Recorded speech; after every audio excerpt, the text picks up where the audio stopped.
My bitch drive an all white rank. Couldn't hit it if you niggas had aim. Lanes can't call and you lame. You had it, then you lost it, all the shame. I can buy a Billy, don't talk to me.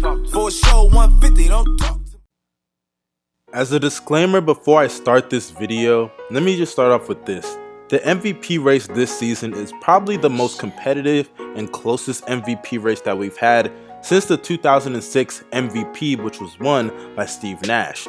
And that's saying a lot considering we've had some pretty tight races since that time period. But if we're keeping it real here, Giannis Antetokounmpo has played basketball better than anybody this season, and I think without question, he is the MVP. And honestly, I don't understand why over time, we try to create so many narratives and stories for other players, and don't get me wrong, it's not like those players are not worthy of it, but quite frankly, we discredit the other players that have had their narratives and stories from the beginning, and this is not just a new thing that has happened. And honestly, it could cost Giannis Antetokounmpo an MVP, and when we're looking back on it 10 years down in the future, or even 5 years in the future, people are going to be saying he got robbed, but those same people are the ones who are making arguments for others. But before we go any further with this video, if you guys are new to the channel, make sure you hit that subscribe button and hit the bell next to my name to be notified after each and every video. Y'all make sure that you hit that like button, make sure you hit it, smash that hoe. And also, you guys, make sure you follow me on Twitter, the link is down below, and also follow me on Instagram, that link as well will be down below in the description box. And you guys, like I said, hit that like button. I cannot stress that enough. Let's try to get those likes all the way up on this video. But let's go back to the topic at hand. Giannis Antetokounmpo this season has been phenomenal from start to finish. The Milwaukee Bucks, let's be honest here, going into this season, a lot of people expected them to be middle of the pack. If you look at a lot of the predictions, they were not even predicted to be a top 4 team in the Eastern Conference. And if we're keeping it real, the roster has not really changed compared to last year. The only addition that they had was Brook Lopez, who is a very underrated addition when you consider his value to that offense and the fact that he can stretch the floor, but we'll get to that. And the other addition that they had, which I don't know if people are going to consider this an addition per se, but the coaching change in Mike Budenholzer. And the Milwaukee Bucks this season have been by far playing the best basketball amongst all the NBA teams. Sure, you could say they're not the best team in terms of winning the championship, because I think we all know the Golden State Warriors are the favorites to win the NBA championship and win the finals, even though the record goes to the Milwaukee Bucks. But the fact that the Milwaukee Bucks are on pace for a plus 60 win season, that is definitely impressive. And when you consider the development of Giannis Antetokounmpo this season, you gotta give a lot of that credit not only to him, but also to the coach. But we're not gonna focus on Mike Budenholzer too much because this video is about Giannis Antetokounmpo and why he deserves to be the MVP. And quite honestly, to be frank, a lot of people are getting lost in the other people's numbers that people are putting up, such as Paul George putting up 28 points on really solid shooting splits, and also James Harden averaging 36, that we're forgetting that Giannis has been phenomenal from the beginning to the end, winning games, leading his team beyond expectations, and he's putting up numbers that are out of this world. He's averaging 27 points, nearly 13 rebounds, 6 assists, a steal, a block, while shooting 58% from the field, which is ridiculous, and also shooting 72% from the free throw line. And I know everyone's gonna say his 3-point percentage, he can't shoot threes. He's shooting 25% from 3 on less than 3 attempts. He's not even making one of them a game. Look, I get that. But for one, he doesn't need to shoot threes. He's in a system where he has Chris Middleton, Eric Bledsoe, Malcolm Brogdon, Brook Lopez, Ilyasova. I mean, he's got shooters everywhere on the court, everywhere that he looks. He doesn't need to shoot threes. Shout out to Mike Budenholzer for implementing that system and utilizing everybody to the best of their ability, but Giannis also has a factor in that. He is the facilitator, or should I say, the main facilitator of this roster, and for people to just discredit that and look at other people's numbers and diminish Giannis's numbers as if they're not phenomenal in his own right, especially when you consider that it's leading to wins, more wins that people even expected the Milwaukee Bucks to have this season going into it. That is disrespectful. And honestly, when you look at other players such as James Harden and Paul George, yes, he is playing the defensive side of the ball at an elite level and arguably should be the defensive player of the year.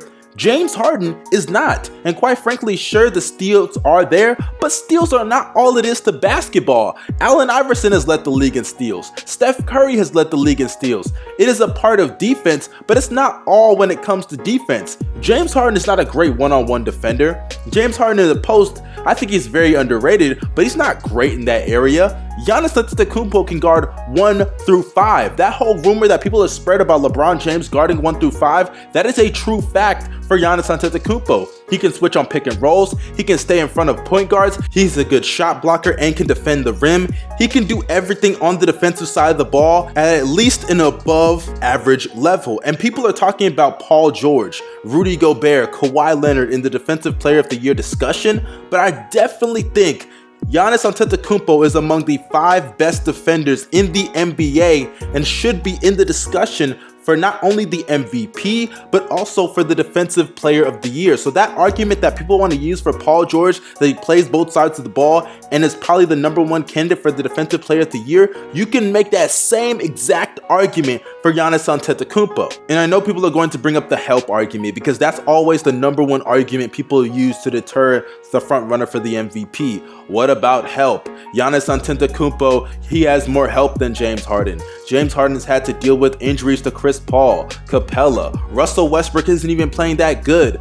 First of all, I don't understand why we have to look at the help on a person's team to derail someone's argument for the MVP. Let's be honest here, players cannot control the help that they have around them. So why are we penalizing players for help? That is just honestly ridiculous, and I'm so sick and tired of the help argument that people use, and they don't even use it in the right way. That's #1. #2, when you look at James Harden's help, yes, I will agree, he has not had the most consistent help around him. Eric Gordon has not played that well. Chris Paul has missed a lot of time due to injury. Capella has even missed some time due to injury. PJ Tucker's had his woes when it comes to shooting, never really been that efficient. All he really is a spot-up three-point shooter and can defend at a really good level. But let's be honest here.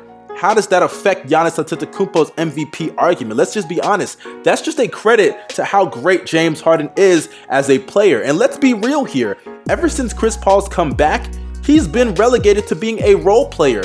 And during that streak, they started off very hot. The Rockets were winning games, but towards the end of that streak, they really weren't all that. Let's just call it what it is. They were not really all that. They were not winning all of those games. It was really everybody sitting around and watching James Harden do his thing. And sure, James Harden was doing what he felt like he had to do to win games. But now that Chris Paul's back, let's be honest, he's been relegated to really just being a role player. So that's just ridiculous that people even use that argument to begin with, because even when the help is there, Harden is not even taking full advantage of that opportunity to begin with. And quite honestly, when you even look at the roster that Giannis even has, who on that team can you even say is better than a Chris Paul? Is better than a Russell Westbrook? Is better than a Steven Adams? Is better than also someone like a Clint Capella?